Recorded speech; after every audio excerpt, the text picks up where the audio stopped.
আমার এই পেন্টিং বুকগুলোর মধ্যে একটা আঁকা শেষ আরেকটা কিছুটা শেষ হয়েছে, তাই ভাবলাম যেটা পুরোপুরি আঁকা শেষ সেটা তোমাদেরকে একটু দেখাই, যদিও এর পেন্টিংগুলো আমি শেয়ার করেছি। তোমাদেরকে আমি আগেই বলে নিচ্ছি, আমি কিন্তু একদমই পেন্টিং পারি না। মানে ছোট বাচ্চারা যেরকম দেখে দেখে আঁকতে পারে আমিও ঠিক সেরকমই দেখে দেখে আঁকছি।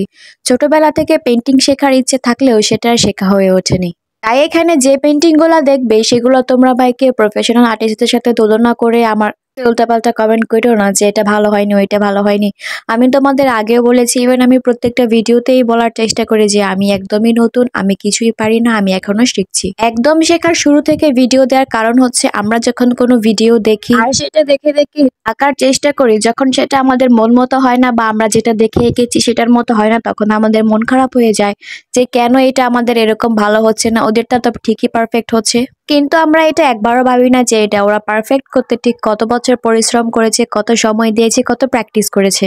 পেইন্টিং জিনিসটা হচ্ছে একটা প্র্যাকটিসের উপর নির্ভর করবে, তুমি যত বেশি প্র্যাকটিস করবে তোমার সেটা তত বেশি সুন্দর হবে। অন্যদের সাথে নিজেকে তুলনা না করে নিজের সাথে নিজেকে তুলনা করো যে আজকে একটা পেইন্টিং এঁকেছো, কালকে একটা পেইন্টিং আঁকো, কিন্তু আজকেরটা থেকে ওইটা আরেকটু বেটার করার চেষ্টা করো। নিজের কাজে নিজেই ভুল ধরো, যেন তোমার শেখার আগ্রহটা বাড়ে আর তুমি সেটা আরো পারফেক্টলি করতে পারো।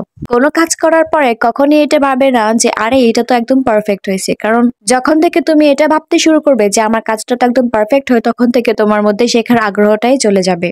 আমার এই কাজগুলো শেয়ার করার কারণ হচ্ছে একদম শুরু থেকে যারা শিখছে তাদের কাজ কেমন হতে পারে সেটা একটু দেখানোর প্রচেষ্টা। তোমরা যেন আমার এই পেন্টিং গুলো দেখে বুঝতে পারো যে না, একদম শুরু থেকে কাজ করলেই কোনো জিনিস পারফেক্ট হয় না, সেটা আস্তে আস্তে ঠিক হয়। আমার এখানের এই পেজগুলো অনেকগুলোই রং লেগে নষ্ট হয়ে গিয়েছে, সেটা আমি না বুঝে রং করেছি, যার কারণে এরকম হয়েছে। তো তোমরা আমাকে একটু কমেন্ট করে জানাও যে একদম নতুন আর্টিস্ট হিসেবে আমার কাজ কেমন চলছে, আমি কি ভবিষ্যতে ভালো করে পেন্টিং করতে পারবো কিনা। আর হ্যাঁ, এখানে কিন্তু প্রত্যেকটা পেন্টিং এর রেফারেন্স পিকচার দেখে করা, ম্যাক্সিমামে পিন্টারেস্ট থেকে, আর যেগুলো আমি অন্য জায়গা থেকে দেখে করছি সেগুলোর আমার নাম মনে নেই, যার জন্য আমি পেজটা মেনশন করতে পারছি না।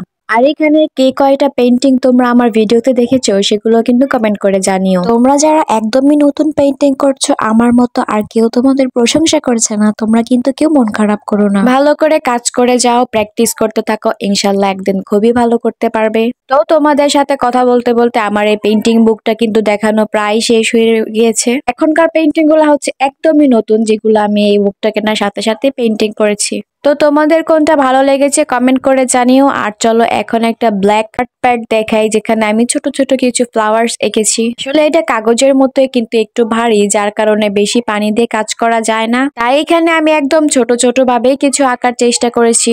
আশা করি আমি ভিডিওতে তোমাদের কি বোঝাতে চেয়েছি সেটা তোমরা বুঝতে পেরেছো। তো কারো কথায় কান্না দিয়ে নিজের মতো কাজ করে যাও। তো আজকের ভিডিওটা কথা বলতে বলতে প্রায় শেষ। তোমরা সবাই ভালো থেকো, দেখা হচ্ছে পরবর্তী কোনো ভিডিওতে। টাটা।